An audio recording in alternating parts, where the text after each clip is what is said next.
Trump tariffs are reshaping our politics, Canadians on their election. When the Canadian Prime Minister, Justin Trudeau, resigned in early January, after months of pressure to quit, the approval ratings of the progressive firebrand had dropped from their peak of 65% in September 2016 to 22%.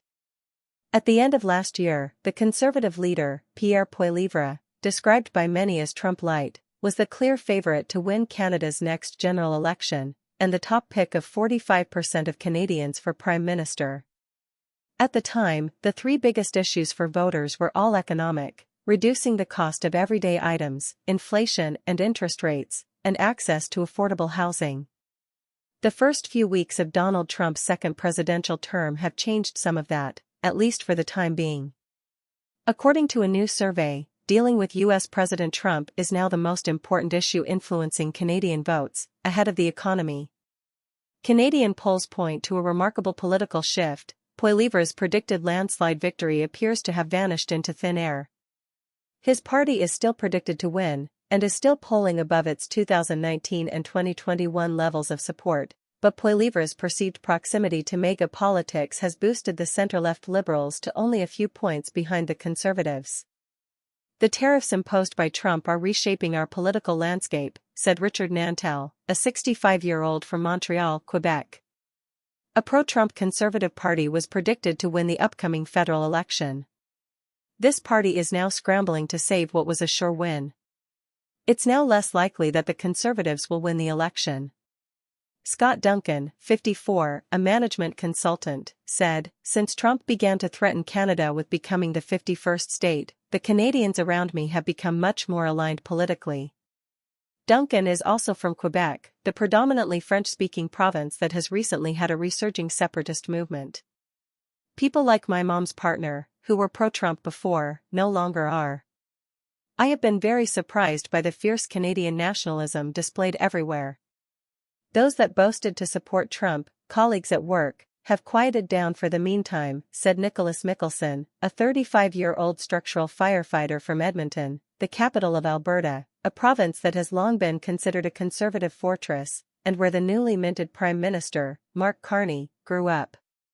Nantel, Duncan and Mickelson were among hundreds of Canadians who shared with The Guardian how those in their social circles and their communities had been grappling politically and privately with the U.S.-Canadian trade war and political standoff. Markets have been reacting with gradually rising panic to retaliatory tariffs and rhetoric between the two North American neighbors, with many Canadians now bracing for a recession and worrying about their jobs and investments. Various people expressed growing concerns about China's decision to impose harsh retaliatory tariffs on some Canadian farm and food imports last weekend, but despite these shock developments, the primary worry for many voters is now the U.S. president. "Family and friends who are more to the right and left have come to the center to fight Trump," said Andrea, 59, a teacher from Toronto. Longtime Tories and left-wing New Democratic Party, NDP, or Green voters in her social circle, Andrea said, had recently joined the Liberal Party and were all planning to vote for Carney in the next general election. "Trudeau's legacy is looking very different now," she said, pointing to the outgoing Prime Minister's remarkable popularity comeback over the past few weeks. Retired Fiona Mackey, 63, from Comox, British Columbia, had been planning to lend her support to the left-wing NDP, until Carney threw his hat in the ring. "I signed up to the Liberal Party to vote for Carney to replace Trudeau, as I felt he would be the best person to steer us in the right direction with tariff threats, Trump, world stability, and so on," she said.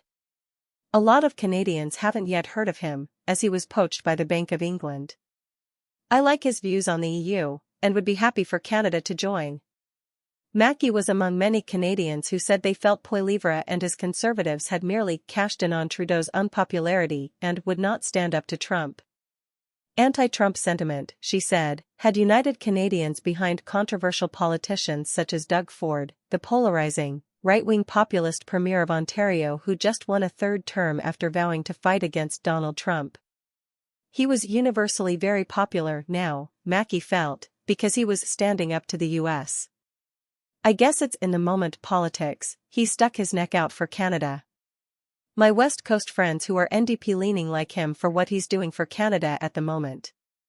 Katie, a mother of 3 from Ontario in her 40s, said that although there were still people sympathetic to Trump and his politics in her community, other voters seemed to be rapidly returning to their comfort zone, which is a liberal majority. A recording of Ford admitting to caucus and supporters that he had been a Trump supporter until the trade war began seemed to reflect a broader sentiment in Canadian society among right-wing voters, Katie added. While many left-leaning Canadians who got in touch reported feeling relief that Trump had knocked some wind out of the Conservatives' sails, various people pointed out that strong anti-Trump sentiment had allowed politicians to ignore other pressing issues and had helped beleaguered politicians with poor track records, such as Ford and Trudeau, regain popularity. Doug Ford is taking an aggressive stance against Trump and captured the focus of voters, said Christina, in her 40s, a web design consultant from Ottawa. People had forgotten his cuts to education and a major property development scandal, she added. Like scores of others, she felt Ford had ruthlessly pounced on the opportunity to call a regional election in a rare moment of collective shock and unity for personal gain, and many predict Carney may seek to similarly capitalize on the anti-Trump mood and call an early election. While many shared renewed optimism about the Liberals' chances of winning the election, others warned that many Canadians were still politically aligned with Trump's overall vision. Stephen McIntyre, a pensioner living on a low-population island in British Columbia, said he was dismayed about the so-called conservatives who share MAGA values and find support, while the real conservatives had lost their political voice long ago. The threat of a Trump-sympathetic conservative national government looms in the next election, said Colin Martin, a university instructor from Calgary, Alberta. Alberta's current government has more in common, functionally and ideologically, with Trump's administration than with our own national government, which has created significant tension here.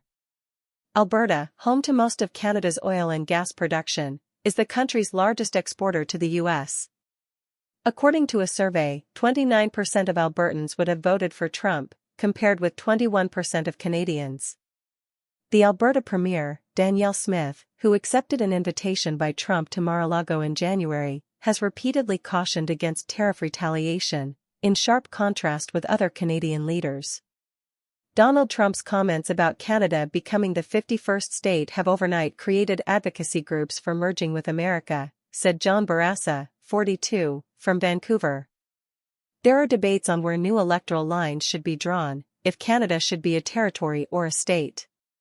Trevor Asterisk, a farmer from Saskatchewan who will be affected by the new 100% Chinese tariffs on Canadian canola oil, said the election of Trump had restored his faith in the wisdom of the average voter. Personally, I am in favor of joining the US but pretty sure that's not a majority position. A common currency is much less controversial. I await the arrival of Poilievre as our new PM and his adoption of Trumpian policies to reduce waste in our government and other administration spending, he said, hoping this would help reduce the national overdraft. Mr. Poilievre and the Conservatives will have a substantial majority in my constituency. I know nobody who will have changed their mind. Although tariffs could mean a temporary financial hit, he thought a long-term benefit was entirely possible. Trevor was critical of the ongoing belligerence on the part of Trudeau, Doug Ford and, of course, Carney, and feared that the markets, political opposition and an almost wholly hostile press, worldwide, could totally derail Trump's plans for the US and the West. Poilievre, Trevor felt, should continue with his already effective criticism of Canadian housing costs and housing shortages, and should not distance himself from Mr. Trump or say anything to devalue his standing with the U.S. president. While many respondents stressed that being proudly Canadian had been a sort of antithesis to Trump and the U.S. for a long time, scores of people reported having fallen out with American family, friends, and colleagues since Trump's second term began, and feeling an unprecedented sense of hostility towards the U.S. Kellyanne Grimaldi, 39, from Welland, Ontario, said her family in Canada and Italy had stopped speaking with most of their U.S. family members, because even those who did not support Trump could not understand why Canadians did not want to be American. I look at America as our enemy, she said. I find myself feeling a lot of anger at Americans I interact with, even though I understand that many of them will suffer much more than I will under this administration, said Sarah, 26, a retail worker from Montreal. Assurances from Americans that they opposed Trump, she felt, were self-serving in the absence of action to support their Canadian neighbors. Pamela, a middle-aged professional from Ontario, said she had not bothered to vote in the last general election, as she had felt things had been working just fine in Canada. This time, I definitely want to vote, on the issue of who will best deal with Donald Trump. I anticipate unprecedented turnout, since so many Canadians know that our nation and way of life are at stake.